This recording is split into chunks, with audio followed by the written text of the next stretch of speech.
G'day Guardians, Roguey here, and we are hours away from the Grandmaster season, where fire teams will have the opportunity to put their skills to the test in what is considered by most to be the most challenging PvE content available. Grandmasters are typically found riddled with champions of all varieties, and today's video will focus on a few different pulse rifles you'll want by your side when an unstoppable ogre is hunting you down. It's important to note that unlike Barrier and Overload, Unstoppable works pretty consistently across each pulse rifle. Aim down the sight, wait a few seconds for the buff to proc, then hit the stun, which means it's more important for us to consider which pulse rifle is going to be the most useful throughout the entire strike. Originally, we were going to be looking at 5 legendary pulse rifles, but as I was reading this script, there was just one more I had to put in, and you'll see why at the end. But we'll be highlighting their strengths and some choice roles to hunt for.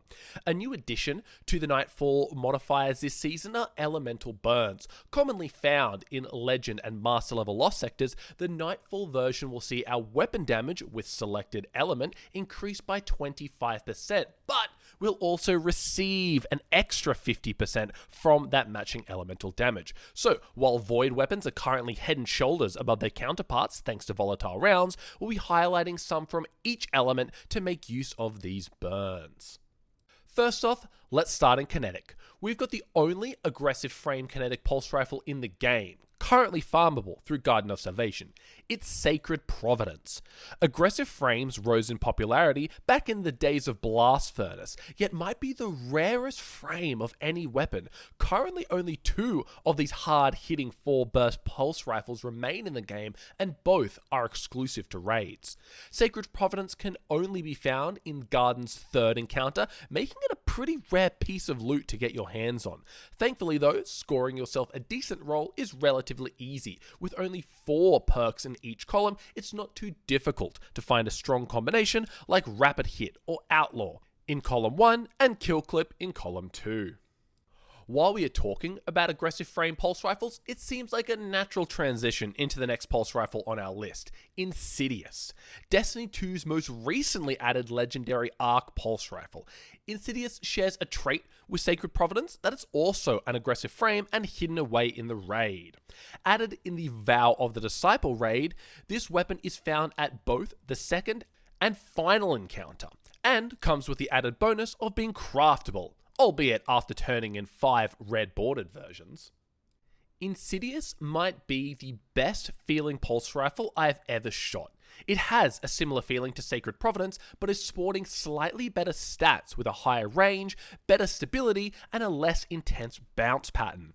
Being a craftable weapon, once the pattern has been unlocked, you'll be able to pick any of this weapon's many powerful perk combinations. But in the meantime, I've been loving my Demolitionist/Rampage role. I've been favoring a Renewal Grasp's Stasis Hunter loadout for Master level content, and having that extra bit of grenade regen combined with the instant reload on Duskfield Throw, it's quickly becoming my favorite endgame loadout. Once craftable though, I've got my sights set on Enhanced Rapid Hit and either Enhanced Vorp Weapon or Rampage. Insidious also comes sporting the Soul Drinker origin trait that gives you health back based on the number of shots hit before reloading. I can't say I've ever been blown away by this trait, but it's better than nothing. Our solar pulse rifle of choice is the Ogma PR6. That's the Ogma, not the Ligma, not the Sugma, the Ogma. Now, the Ogma has some wild perk combinations, one of which is only found on this weapon. As far as pulse rifles go, the Ogma has that classic Omalon sound and feel. Playing into the Weapon Foundry's unique look and feel is something that the developers have really nailed in Witch Queen. Similar to Insidious, I've been pairing the Ogma with my Stasis build and have gone for the perk combination Focus on Grenade Regeneration. Highlighted by Cool Guy about a month ago, the Ogma is the only weapon in the game that can roll with both Demolitionist and Wellspring, which gives you a whopping 28% energy back per kill, making it the perfect pairing for most fire teams. I've also been finding it a staple when running Void and Overload grenades to ensure I've always got a Vortex grenade in my back pocket. if grenades are not your style, look for an adaptive munitions roll and your fire team will be cheering each time an Arc Knight or Solar Shank pops up and you've got the perfect weapon to deal with it. With a much lower impact in comparison to our previous aggressive frames, the Ogma is best used for its utility and not a raw ad slaying machine. With Solar and Arc out of the way, it's time to look at the current subclass bathing in the limelight: Void. With the addition of volatile rounds, Void-based primary weapons have been packing a punch, and our pulse rifles are no exception. But getting your hands on a Void Pulsey is a bit more difficult than you'd think. There are currently only 3 non-sunset Void pulse rifles in the game, and none of them are particularly easy to acquire.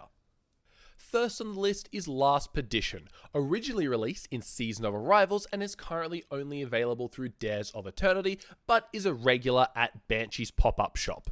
This adaptive frame can be acquired during Rotation 2 of the weekly loot pool rotation, which has 3 rotations total.